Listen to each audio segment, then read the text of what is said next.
YouTube! Got myself a amp and cab switcher today. All the way from the United States. Handmade in the United States. It's the... Oh, I'm going to open it first. Haven't tested it yet. We'll get to that. So, you know, you've got your products out there like the KHE amps, amp and cab switches. You've got, what is it? Ampeat. You've got other ones I can't remember the names of right now. And these are a little bit more affordable. You'll save a few $100 and they do the same thing. It's just not as fancy with buttons, it's just got the dials on there. Not sure how to pronounce the company. DeLisle amp and cab switcher here. The 4x4 deluxe. Took about 2 weeks to get here from the US. Alright.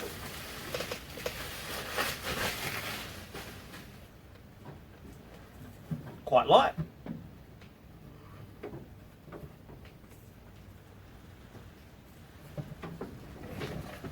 Right, amplifier 1, 2, 3, 4. Speaker 1, 2, 3, 4. You can get other ones where you can get like up to, I've seen at least up to 8 amps and 8 cab switches, maybe even more. Ah, didn't even realise. This one's also got an attenuator output. So if you've got an attenuator, you can plug this into it and all those amps can share that attenuator one by one. Then when you turn the dial, the other amp, all the other amps are isolated. So no, they won't blow up. You can have the signal, you know, live on all the amps at the same time, switch between them on the fly, and yeah man, they're all isolated and will not blow. You don't need an attenuator. I don't have one. Obviously attenuator is when you want to crank your amp, but you know, bring the volume down. I don't bother. I just crank it in here, man. That's why my hearing's so bad. Bloody constant tinnitus. 24 hours a day. But I've had that since I was 18, 19, playing in metal bands without hearing protection, but that's a different story. I probably should have got the one that was a bit more expensive and also has a built-in effects loop switcher, so I can send one pedal board with the effects and effects loop to whatever amp I want on the fly. But they do make a separate effects loop switcher, which I'm going to buy soon.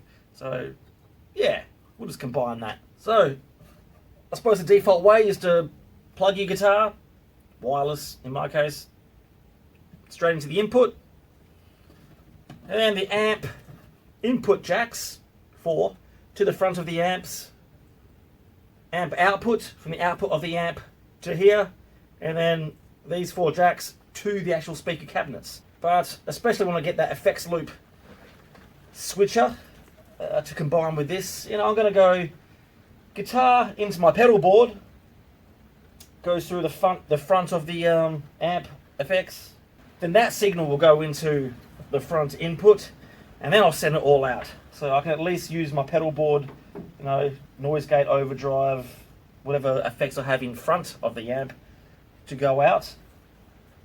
Then after I get the other effects loop switcher and combine it, I'll do another video, and then we can send all the effects loop effect pedals to all the other amps as well. Oh, comes with a power supply, but coming from America, is it going to have the Australian, you know, plug adapter thing? I don't know, probably not. Oh, no, that is an Australian one. Haha. They did include it. Awesome. Instructions. Okay. I'll find out all there is to know, and then we'll get to the demo / review. A quick look at the interface here. So obviously off, LED goes off. Direct is what you would normally run it at. This little ISO switch here. Don't quite understand it, but the instructions say this is the position for normal use, direct. ISO for isolated, sends the input signal through an isolated transformer. This can be used to eliminate ground loops or when a low impedance output is desired. I don't think that has anything to do with, you know, speaker mismatching with the amps to lower the ohms output. Pretty sure it's not. And talking about ground loops, it's also got a switch here, on and off, in case you get any ground loops to remove the noise. I haven't had any ground loops though, so it's all good. I got it off. Obviously, attenuator on and off. Amp selector, speaker selector. Don't mess it up. You may blow your amp. Wow, man, it works great.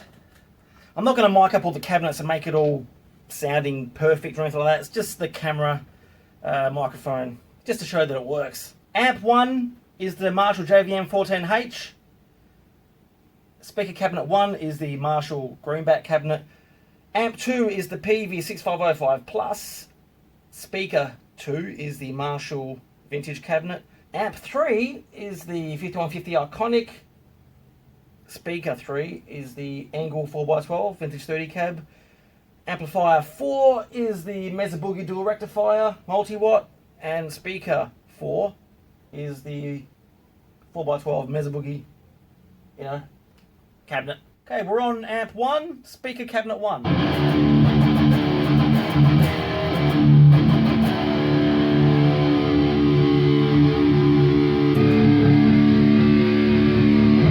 Now that amp's through the Marshall cab.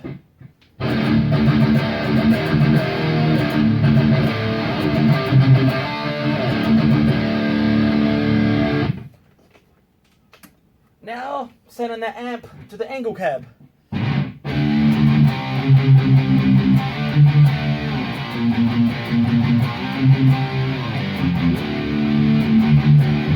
Now we'll go into the Mesa 4x12.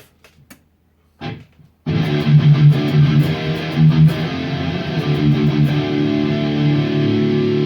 don't know what to play, I'm just noodling here.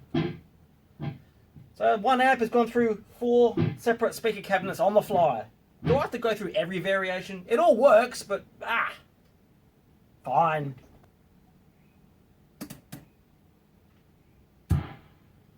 Amp 2 through speaker 1.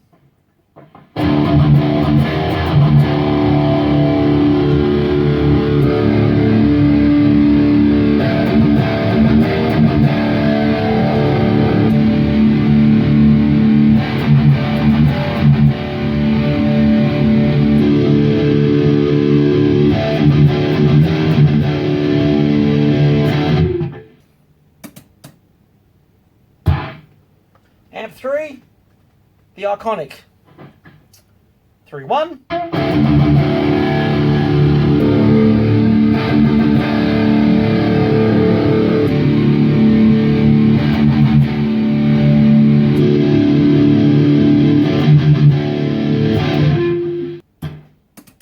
Amp 4, dual rectifier. Through speaker 1 first.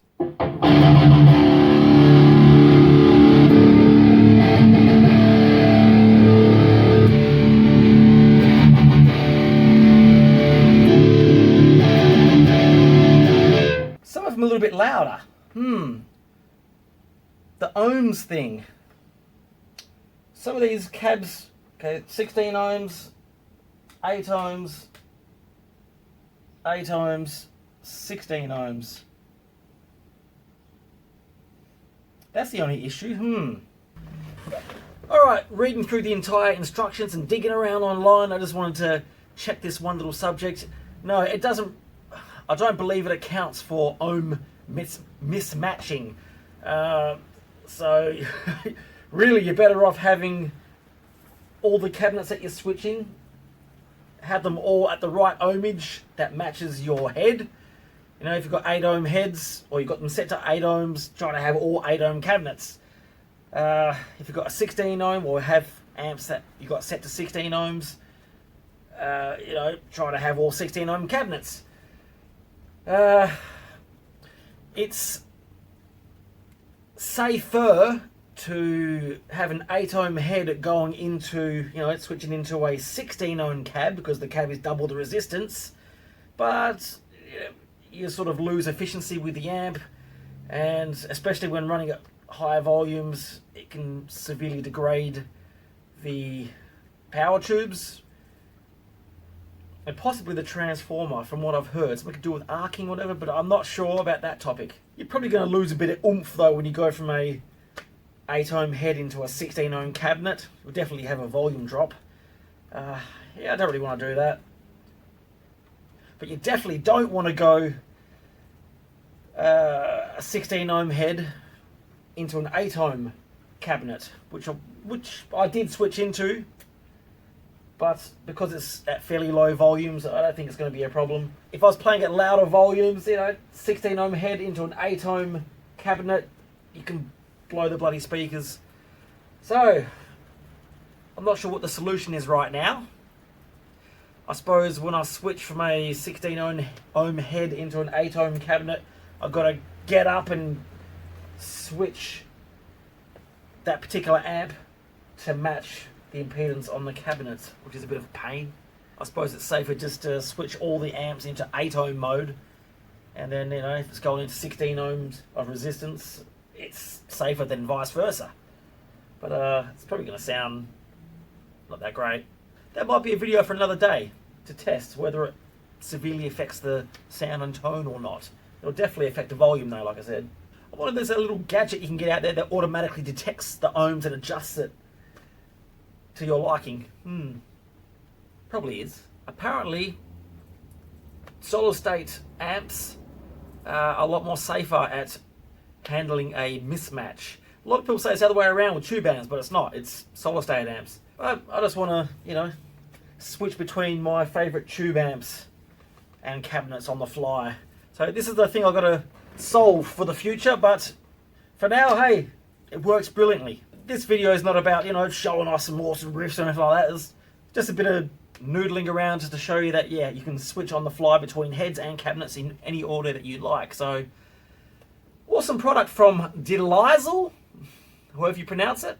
Now, some of their cheaper amp and cab switches, you can't have the signal on with all amps and then switching on the fly.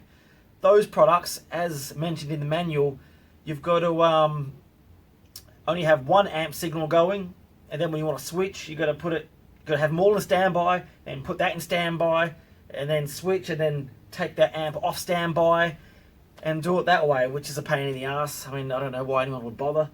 But with these more expensive models, like the deluxe ones, you don't have to do that. You can just switch on the fly and you're all good. Well, there you go. The DeLisle amp speaker selector 4x4 deluxe. I think it was $5.99 US. Alright, thanks for watching. Girls.